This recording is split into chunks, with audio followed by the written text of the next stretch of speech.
আমি প্রতিদিন একবার এটা বলি, এই জীবন কেমন জীবন, আহা এই মুসলমানের জিন্দিগি কেমন জিন্দিগি, ওই যুবক কেমন মুসলমান, ওই মা কেমন মুসলমান, ওই বাবা কি মুসলমান।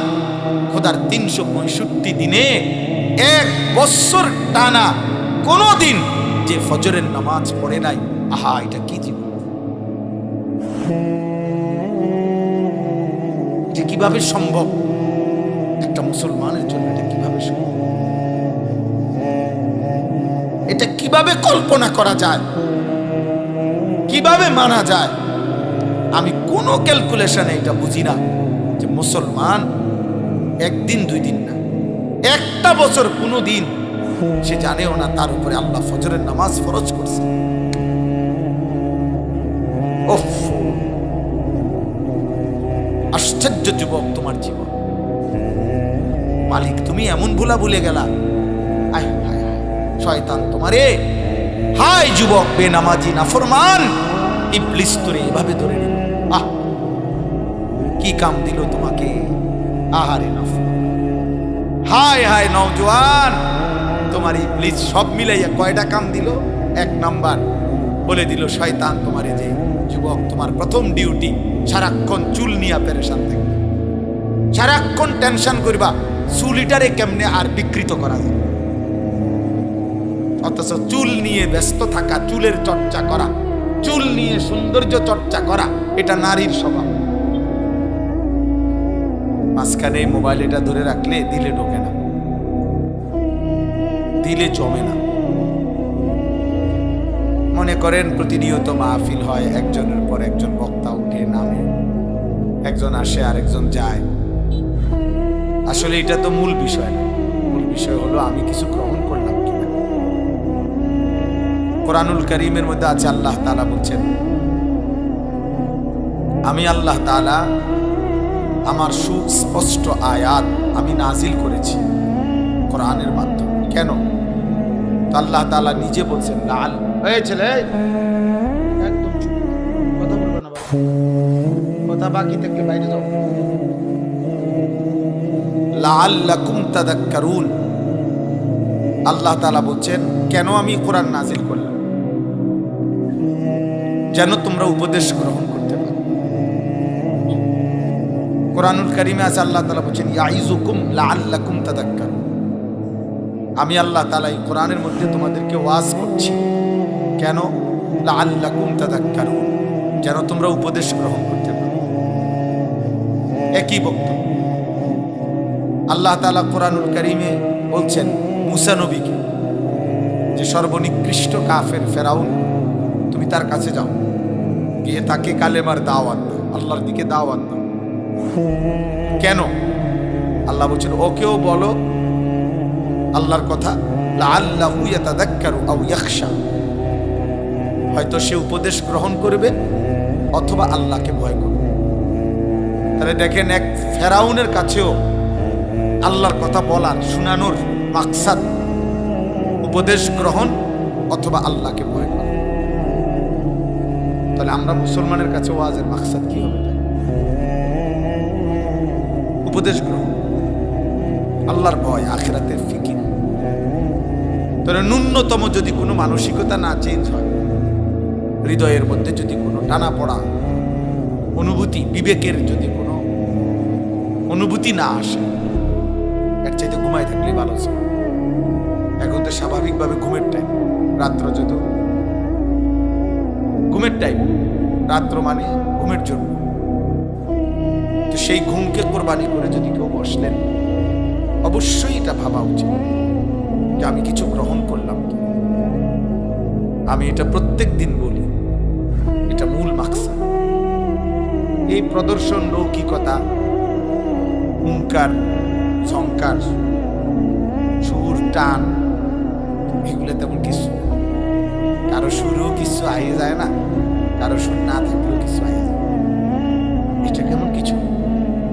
মূল বিবেচ্য বিষয় হলো আমি কিছু গ্রহণ করলাম কিনা। হাদিসের মধ্যে আছে সাহাবায়ে কেরাম বর্ণনা করেছেন, নবীজি সাল্লাল্লাহু আলাইহি সাল্লামের সামনে যখন আমরা ওয়াজ শুনতাম, তিনি যখন আমাদেরকে ওয়াজ করতেন, জারাফাত মিনহাল উয়ুন ওয়া ওয়াজিলাত মিনহাল কুলুব, আমাদের চোখ থেকে অঝরে পানি ঝরত আর আমাদের অন্তরগুলো আল্লাহর ভয়ে কাঁপতে শুরু করত।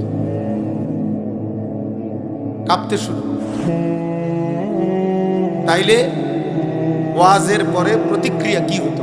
সাহাবী বলছেন চোখ ভিজে যেত, অন্তর কি আল্লাহর ভয়ে কাঁপত।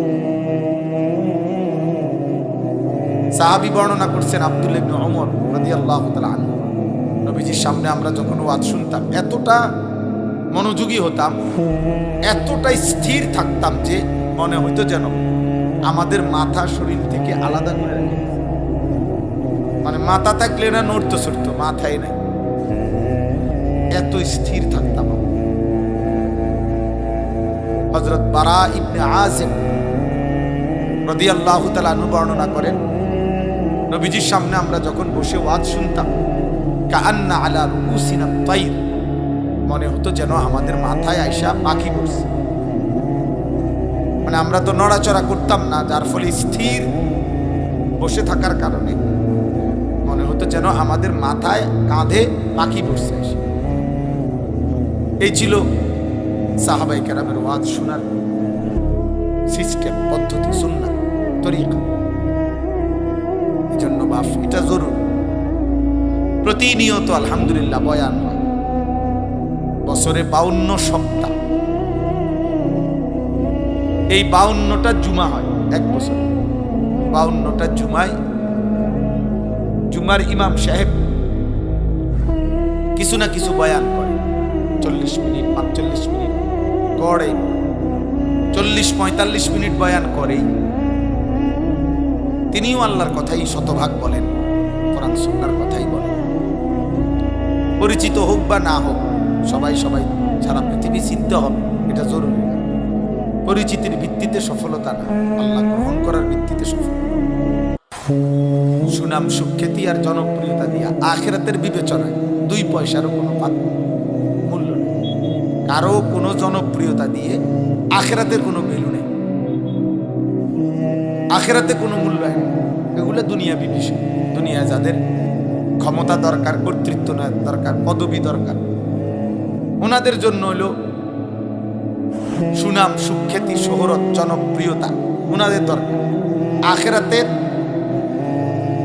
এমন হাজারো আউলিয়া, লক্ষ আউলিয়া, সাহাবা এই পৃথিবীতে বিদায় নিছেন, যাদের নাম পৃথিবীর কেউ জানে না, কেউ জানে না। পুরা পৃথিবীর ইসলামী ইতিহাসের সমস্ত কিতাব একত্র করলেও 2-4-5 হাজার সাহাবীর নাম একসাথ করা যাবে না। অথচ বিদায় হজ্জে আরাফাতের ময়দানে নবীজির সামনে ছিল 1.25 লক্ষ সাহাবী। তো সেই সাহাবীদের নাম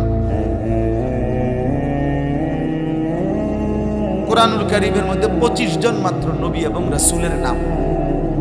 অথচ একাধিক বর্ণনার মধ্যে একটি বর্ণনা এটা যে 1,24,000 নবী বা রাসূল ছিলেন। তো যদি 1,24,000 হয় তো বাকিদের নাম,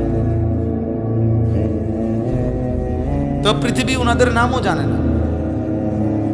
আখিরাতের জন্য সুখ্যাতি, পরিচিত হওয়া জরুরি। এমন হাজারো আউলিয়া, হাজারো আল্লাহর প্রিয় বান্দা পৃথিবীর আড়ালে, লোকচক্ষুর অন্তরালে কোন নাম যশ ছাড়াই পৃথিবী থেকে বিদায় নিছেন। হাসরের ময়দানে দেখবেন বাদশাহ। আপনি মনে করছেন এবার রিস্কার ড্রাইভার, আপনি মনে করছেন এবার আঙ্গাল কাঙ্গাল, কিন্তু হাসরের ময়দানে দেখবেন সেই বাদশাহ। আর দুনিয়ার বহু ক্ষমতা ধরকে দেখবেন ফকির, চিৎকার করছে আর বলতেছে, মা আগনা আন্নি মালিয়া হালাকা আন্নি সুলতান। আল্লাহ কোরআনে বলছে নাফরমান চিৎকার করবে আর বলবে, হায় আমার মাল তো আমার কোনো উপকারে আসলো না।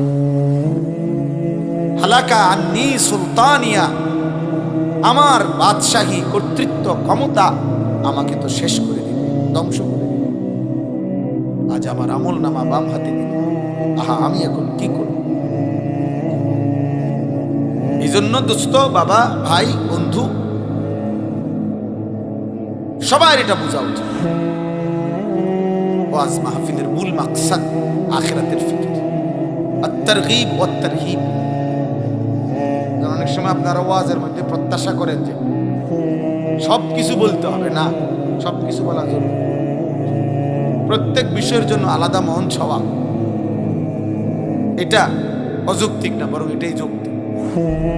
ক্লাস 5-এ এসএসসির বই পড়ানো হয় না, ক্লাস 8-এ ইন্টারমিডিয়েটের বই পড়ানো হয় না, এটার জন্য আলাদা ক্লাস। অতএব চিকিৎসা বিজ্ঞানের বইতে অর্থনীতি পড়ানো হয় না, অর্থনীতির বইতে চিকিৎসা বিজ্ঞান পড়ানো হয়, এটা আলাদা ক্লাস। অতএব ওয়াজ মাহফিলের একটা মূল মাকসাদ হলো আত-তারগীব ওয়াত-তারহীব। অর্থ হইল জান্নাতের প্রেরণা, জাহান্নামের ভয়। আল্লাহর বান্দার কলিজার ভিতরে জান্নাতের আগ্রহ তৈরি করে দাও, জাহান্নামের ভয় তৈরি করে দাও। যদি এটা তৈরি হয়, এবার বাকি পদক্ষেপ তিনি নেবেন। জান্নাত কোনো এটা ফু না, যার ফুক না, মন্ত্র তাবিজ না। আমরা 230 টাকা দিয়ে একটা তাবিজ বেচে দিলাম, বা 1002 টাকা দিয়া একটা তাবিজ দিলাম, ফু দিয়া দিলাম, আপনি জান্নাতে যাইবেন না? আপনি এত বাটফারি সিটারি, সেগুলোর কি হবে? আপনি প্রত্যেক কথা বলেন মিশা কথা, আমি আপনাদের ফু দিলে খিলাম। আপনি 1 কেজি মালও দেন 2 নম্বরই, তাহলে আপনারা আমি ফু দিলে লাভ। অতএব প্রিয় বাবা ভাই, এটা বুঝা উচিত। ওয়াজ মাহফিলের মূল একটা উদ্দেশ্য আখিরাতের প্রেরণা তৈরি করা। আপনারা যে অনেক সময় বলেন হুজুররা ইশারা আর কোনো কথা জানে না, অবশ্যই জানে, অবশ্যই জানে। আপনি যখন যে বিষয় প্রয়োজন ওর জন্য আলাদা শিরোনাম তৈরি করেন, আলাদা ব্যবস্থাপনা তৈরি করেন, আলাদা ইন্তজাম করেন। দেখেন আপনি পদার্থ বোঝানোর জন্য, অর্থনীতি বুঝাবার জন্য, দুনিয়ার সকল বিষয় বুঝাবার জন্য উপযুক্ত আলেম আছে কিনা আমি চ্যালেঞ্জ করলাম, আমি দেব, আমি ইনশাআল্লাহ, আমি আনিসুর রহমান দেব। আমাদের কোন বিষয়ে হুজুর দরকার, কি বুঝতে চান আপনি,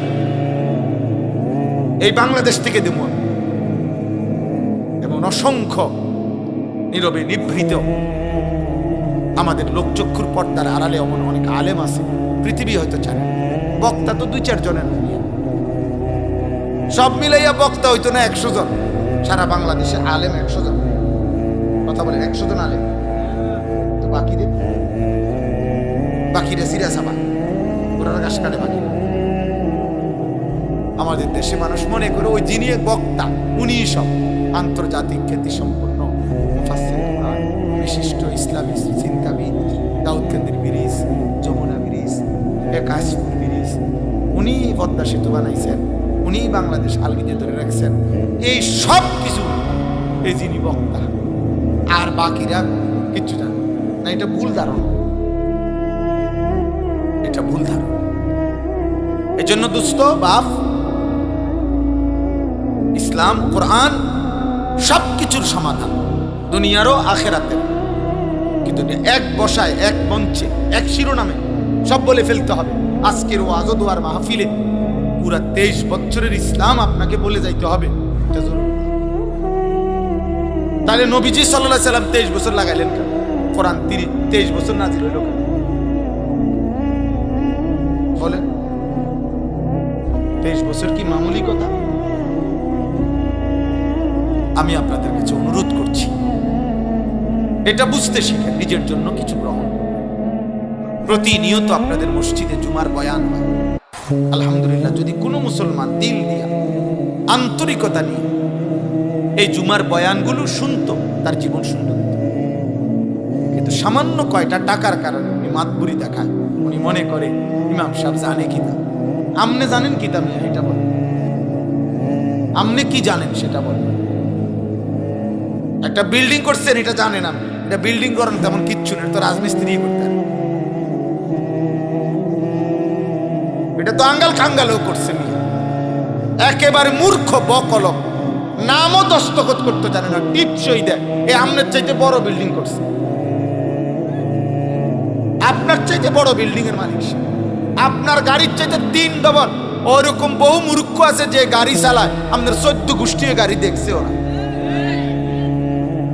এই মূর্খ আপনি চোখেও বা আপনি আরো ওর সমান গাড়ি কিনতে 1.5 কোটি টাকা দামের গাড়ি কিনতে আপনি আরো 200 বছর চাকরি করেন লাগবে। আপনি যদি বলেন তাইলে এগুলাতে সম্মান না, তো সম্মান কিসে?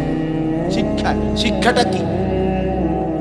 যে শিক্ষা মালিক চেনে না, হালাল হারাম চেনে না, পাক নাফাক চেনে না, পবিত্রতা চেনে না, তো যে শিক্ষা কি? তাহলে এটারও তো কোনো লাভ হলো না। আর দুনিয়াও তো আপনি মূর্খের সমানও পাইলেন না, তার মানে তো এটা পুরো ধরা না। আপনি তো একেবারে ধরা না খাইলেন। আপনি যদি বলেন আমি আল্লাহ ছেড়ে দিছি, কোরআন ছেড়ে দিছি, সুন্নাহ ছেড়ে দিছি, অন্য কিছু শিখছি দুনিয়া অর্জনের জন্য, তো দুনিয়া তো মূর্খ আমনেতে বেশি পাইছে। আমাদের লাকসাম এলাকার একজন লোক আছে, ঢাকা শহরে একটা এলাকা আছে, আমি নাম বলবো না ইচ্ছা করে। ওনার কোম্পানি যেখানে, ওই কোম্পানি ওনার কোম্পানির নামে ওই এলাকার নাম বাস স্টেশন, ওখানে গাড়ি থামে, ওনার কোম্পানির নাম কইলে ওই জায়গাটার স্টেশন ধরে।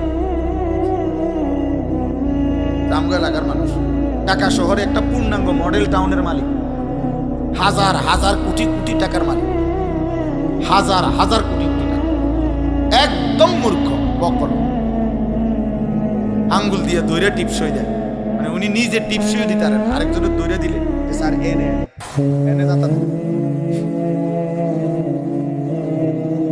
সে কোত্থেকে আনলো এই টাকা?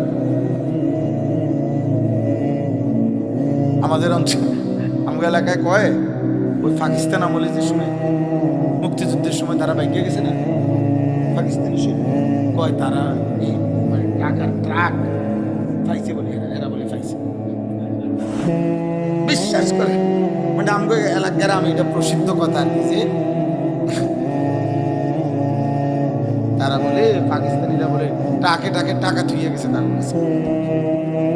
মানে এত টাকা মানুষ অবাক যে কিরে মূর্খ মানুষ এত টাকা পাইল, মালিকের ইচ্ছা। এটা কার ইচ্ছা বলেন? দয়া করে। অতএব আখিরাত, পরকাল বিশ্বাস করেন এক মুমিনের জীবনের সবচেয়ে বড় সম্পদ। এক মুমিন যদি আখিরাতের বাঁধন থেকে ছুটে যায়, তার ইমানের কিছুই আর থাকে না, ইমানের কিছুই আর থাকে। আল্লাহ তাআলা ইমানের প্রথম পরিচয় দিছে আল্লাযীনা ইউমিনুনা বিল গায়ব, যেখান থেকে মালিক তার কোরআনের সূরা বাকারায় কথাই শুরু করছেন। গায়েবের প্রতি ঈমান, সেই প্রথম মুত্তাকি। আর গায়েব মানে আমার চোখে অদেখা, অথচ আল্লাহ রসুলের কথা। কবর, কবরের আযাব, কবরের শান্তি, মুনকার নাকিরের প্রশ্ন, মৃত্যুর সময়কার হালাত, মালাকুল মৌতের জান কবজ করা, জাহান্নাম, আখিরাত, হাসর, মিজান, ফুলসিরাত, এই সব কিছু ইউমিনুনা বিল গায়ব। আল্লাহ তাআলা বলেন এটা যার মধ্যে আছে সেই মুত্তাকি, সেই মুমিন। তাহলে ইমানের প্রথম সম্পদ, ইমানের প্রথম নিয়ামত আমার রব যা বলেছেন, যদি আমি নাও দেখি, নাও শুনি, নাও বুঝি, আমার কল্পনায়ও যদি না আসে, তারপরেও বিনা শব্দে, বিনা বাক্যে শতভাগ মেনে নেওয়া আখিরাত। আখিরাত ভুলে গেলে মুমিন থাকে, আখিরাত ভুলে গেলে মুমিন থাকে না, আখিরাত বুঝে না ধরলে মুমিন থাকে, আখিরাত ভুলে গেলে ঈমান থাকে। আল্লাহ আমাদেরকে আখিরাতের ফিকির দান করে, কবরের ফিকির দান করে। দোস্ত আমার, বাপ আমার, কোরআনুল কারীমের মধ্যে আল্লাহ তাআলা বলেছে ওয়াজাআত সাকরাতুল মাউত বিল হক যালিকা মা কুনতা মিনহু তাহিদ। আমার বান্দা শোনো, সত্য সত্যই একদিন মৃত্যুর যন্ত্রণা আসবে, যে মৃত্যু থেকে তুমি বারবার পলায়ন করেছি। প্রতিবারই সর্দি কাশি হয়েছে, রোগ ব্যাধি হয়েছে, হালকা পাতলা অ্যাক্সিডেন্ট হয়েছে, দৌড় দিয়া ডাক্তারের কাছে চলে গেছো, ওষুধ দিছে, চিকিৎসা দিছে, ব্যান্ডেজ করে দিছে, ভালো হয়ে গেছো। তুমি মনে করছো এইভাবে তুমি যেহেতু মরতেছো না, আর কোনোদিন মরবা না। না বান্দা, রোগে না বারবার আসে, মাথা ব্যথা বারবার হয়, মৃত্যু বারবার হয়। মৃত্যু একবারই হয়, আর সেটা একবার দিলে আর কোনোদিন কাউকে আমি দ্বিতীয়বার ফেরত দিই। তুমি মাথা ব্যথা আর পেট ব্যথার লোকে মৃত্যুর মিলাই রাখেন। তুমি হালকা পাতলা অ্যাক্সিডেন্টকে মৃত্যুর সাথে মিলাই রাখেন।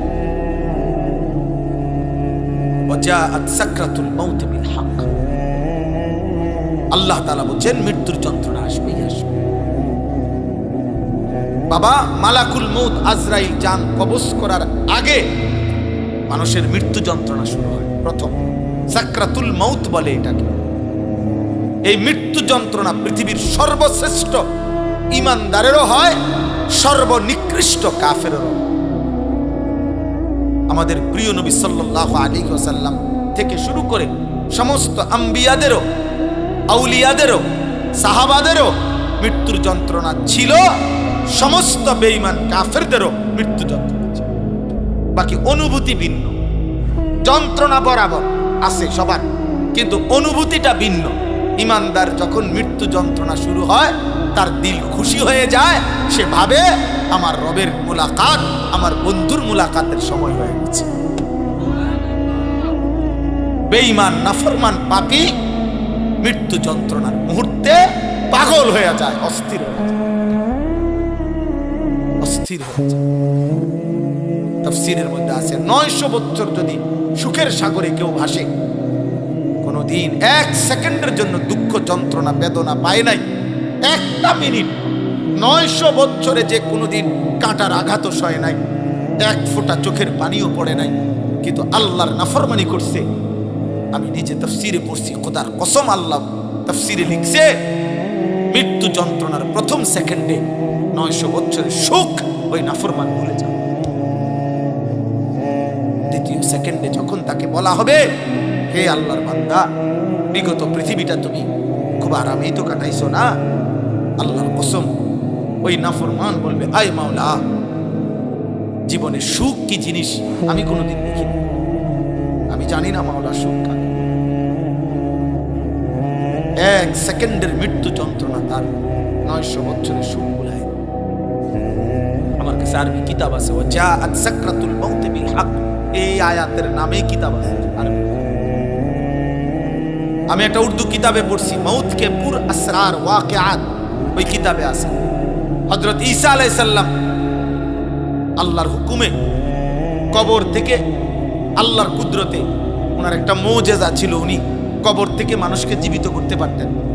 উনি ডাক দিলে কুম্বি ইজনিল্লাহ বললে, নাম ধরে বললে, একেবারে 1000 বছর না, নূহ আলাইহিস সালামের জামানার মানুষও দাঁড়ায় যায়। এটা ওনার মুজিজা ছিল। অথচ নূহ আলাইহিস সালাম আর ঈসা আলাইহিস সালামের ব্যবধান অনেক অনেক ব্যবধান। তো ঈসা আলাইহিস সালাম একদিন নূহ আলাইহিস সালামের একজন বংশধরকে কবর থেকে তুলছিলেন আল্লাহর হুকুমে। তো নূহ আলাইহিস সালাম ওনাকে জিজ্ঞেস করছেন, আপনি এই দুনিয়ায় কতদিন হায়াত পাইছেন? উনি বলছে 450 বছর। তো উনি বললেন, ঈসা আলাইহিস সালাম বললেন, হে নূহ নবীর বংশধর, আমি যতটুকু জানি নূহ নবীর আমলে উনার বংশধররা তাদের চুল দাড়ি মৃত্যু পর্যন্ত সাদা হতো না। এটা তাফসীরেও আছে। ইব্রাহিম আলাইহিস সালামের আগে কারো চুল দাড়ি সাদা হতো না, মৃত্যু পর্যন্ত, যত বুড়াই হইতো। সর্বপ্রথম বৃদ্ধের চিহ্ন সাদা চুল দাড়ি আল্লাহ তাআলা ইব্রাহিম আলাইহিস সালামকে দিয়েছিলেন, এরপর থেকে আমাদের পর্যন্ত আসছে। আউয়ালু মান শাবা ইব্রাহিম, তাফসীর ইবনে কাসির আছে, সর্বপ্রথম চুল দাড়ি সাদা হয়েছে যার, তিনি ইব্রাহিম আলাইহিস সালাম। তাহলে নূহ আলাইহিস সালাম তো আগে। তো ঈসা আলাইহিস সালাম জিজ্ঞাসা করলেন, হে নূহ নবীর বংশধর, আপনার চুল দাড়ি সাদা কেন? উনি বলছেন, হে নবী ঈসা, আল্লাহর কসম, 450 বছরে কোনোদিন আমার চুল দাড়ি সাদা ছিল না, কিন্তু মালাকুল মউত আজরাইল যখন আমার জান কবজ করে, জান কবজের ওই 1 মিনিটে, ওই 30 সেকেন্ডে আমার 450 বছরের কালো চুল দাড়ি সাদা হয়ে গেছে। জান কবজের ওই 30 সেকেন্ডের যন্ত্র।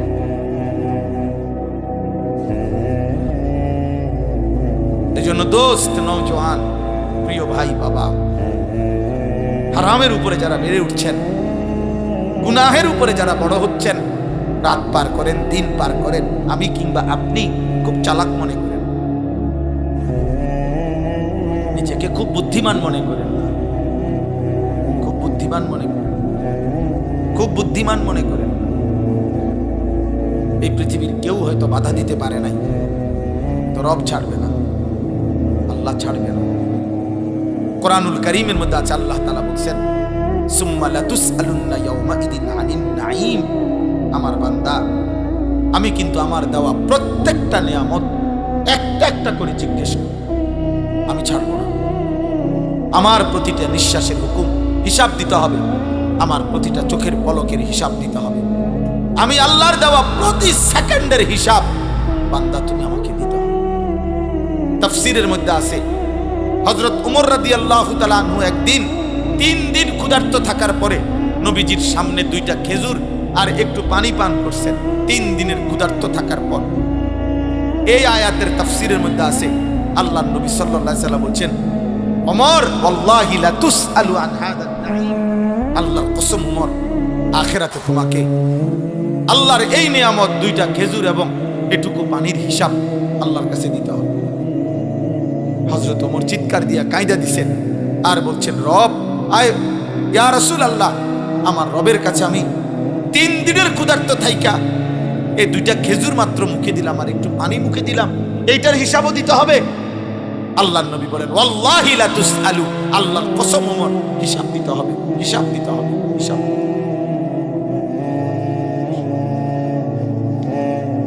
প্রিয় ভাই, বাপ, বন্ধু, নওজোয়ান সাথী, আমাদের প্রত্যেকের হায়াত আমাদের বিরুদ্ধে সাক্ষী। কোরআন শরীফ আছে, আমাদের প্রত্যেকের হায়াত, জীবন, সময়, যাকে আল্লাহ যেটুকু হায়াত দিছেন, খোদার কসম কিয়ামতের দিন আল্লাহ তাআলা আমাদের হায়াত আমাদের বিরুদ্ধে সাক্ষ্য হিসাবে আল্লাহ প্রমাণ পেশ করবে। বান্দা যখন বলবে, আল্লাহ রব্বানা আখরিজনা না'মাল সালিহান গায়রাল্লাযী কুন্না না'মাল, আল্লাহ এই আখিরাতের এই জীবন থেকে আমাকে আরেকটা বারের জন্য দুনিয়ার হায়াতে ফেরত দেন, একটু সময় দেন, আমি যে আমলগুলো করি নাই তা আবার করব এবার গেলে। তখন আল্লাহ বলবেন, আওয়ালাম নুআম্মিরকুম, আমি কি তোমাদেরকে হায়াত দেই নাই? আমি কি জীবন দেই নাই? এতদিন, এত ঘন্টা, এত মিনিট, এত বছর, এত সপ্তাহ কি দেই নাই আমি?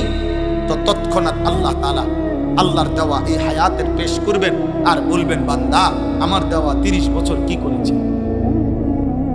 আমার দেওয়া 40 বছর কি করছে? আমার দেওয়া 50 বছর কি করছে?